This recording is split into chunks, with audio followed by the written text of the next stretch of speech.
You're listening to Unmuted with Papamutes. I want to know what was your favorite thing about the No Small Parts book? Um, when you moved to LA, like you said, you didn't know anybody. You know, just to back it up for people that are trying to get into acting. Like I have a nephew who moved to LA to be a filmmaker. Um, how, how did you know where to go? Like you said, you were in a neighborhood that was you wanted to be a certain spot. You didn't want a dangerous neighborhood, but you still have to pay. You still. How'd you know where to go initially, or did you have a connection? You can't just No, get I off didn't. the you can't get off the bus and just like, oh, I'm in LA. I did. I did. Well, how'd you do that? How'd you know where to go? Because I had seen it in movies just like everybody else. I didn't know anything about LA any more than any other person. I I had know, been but to that day you still had to go sleep somewhere.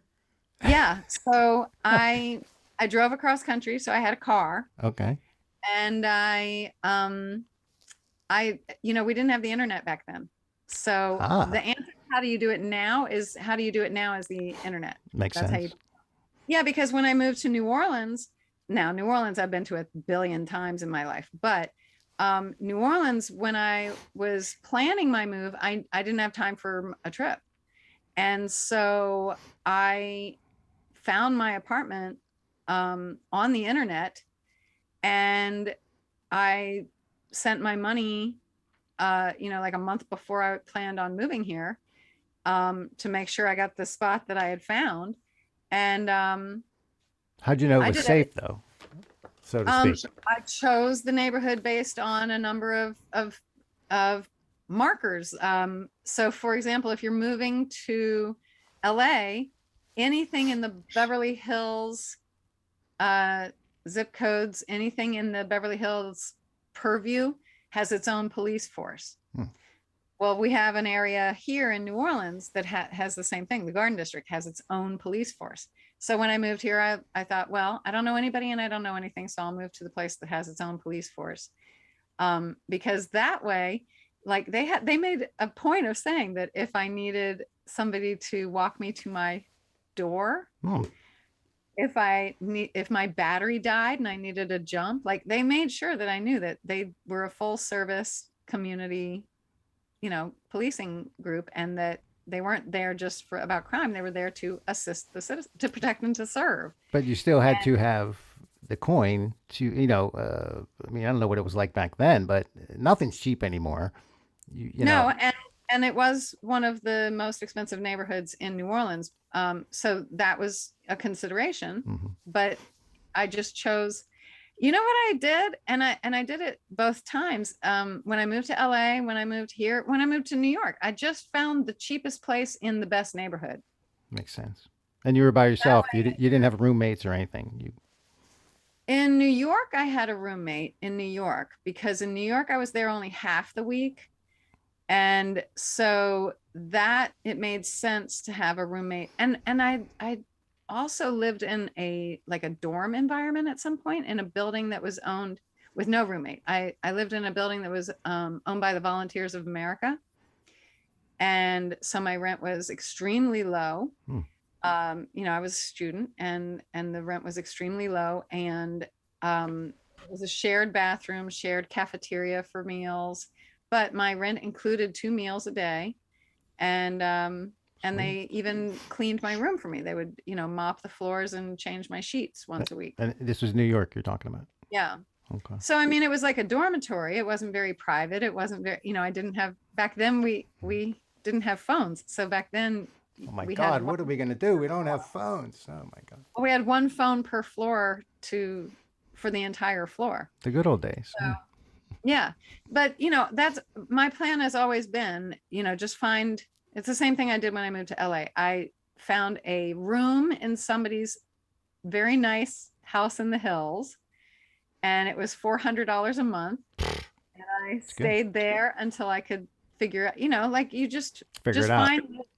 Yeah, just find the cheapest spot in the nicest neighborhood, and then you can figure out where what's my neighborhood, which is the neighborhood that has my vibe, what's close to all the stuff I go to, what can I, what makes it so I have to commute less, or what's easier to park at, or all that stuff. You can figure all that out once you live there.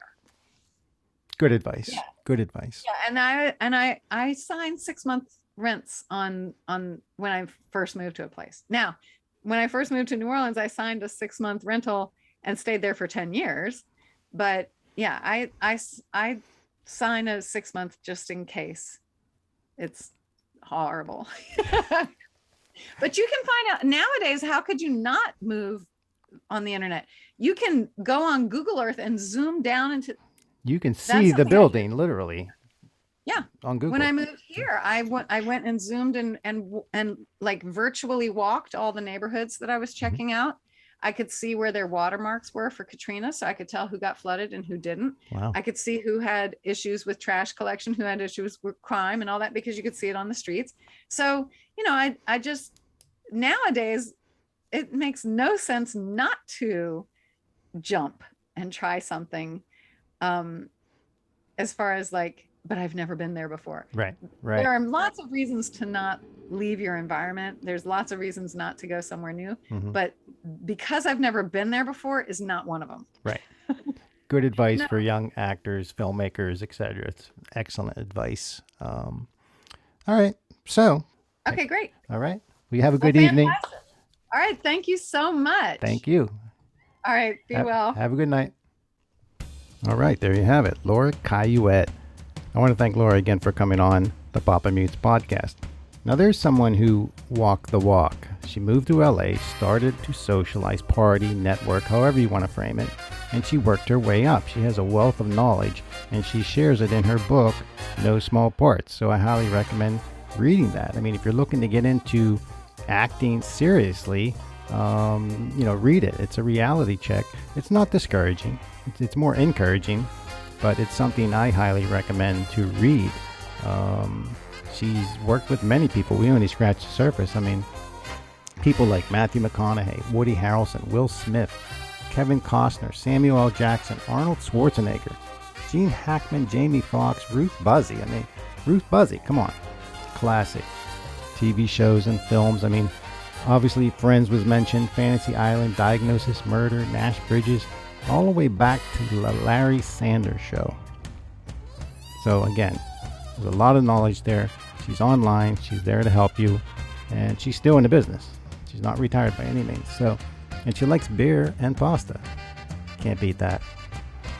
Speaking of beer, I got one with my name on it sitting in the fridge. So until next time, thanks for listening. Take care.